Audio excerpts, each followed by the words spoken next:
KPK telah mencegah Sekjen PDIP Hasto Kristianto dan mantan Menteri Hukum dan HAM Yasona Hamonangan Lauli ke luar negeri sejak Selasa, 24 Desember 2024. Alasan KPK mencegah Hasto dan Yasona ke luar negeri karena keberadaan keduanya dibutuhkan dalam rangka proses penyidikan dugaan tindak pidana korupsi di kasus Buron Harun Masiku. Adapun tindakan cegah itu dikeluarkan KPK pada 24 Desember 2024.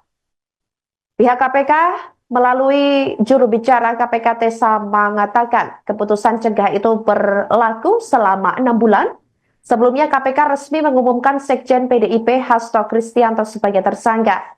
Dia dijerat sebagai tersangka kasus dugaan suap pergantian antar waktu atau PAW Buron Harun Masiku terhadap mantan Komisioner KPU Wahyu Setiawan.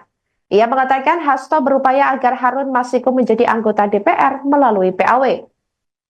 Pihaknya juga menjelaskan Hasto meminta MA memberi fatwa dan mengusahakan agar caleg yang harusnya masuk ke DPR lewat PAW Rizky Aprilia mau diganti dengan Harun Masiku.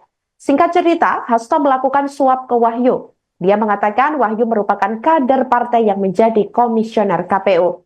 Dia mengatakan Hasto mengatur Saiful dan DT yang sudah lebih dulu menjadi tersangka dalam pemberian suap terhadap Wahyu. KPK pun menetapkan Hasto sebagai tersangka pada Selasa 24 Desember 2024 lalu. Download Tribun X sekarang, menghadirkan lokal menjadi Indonesia.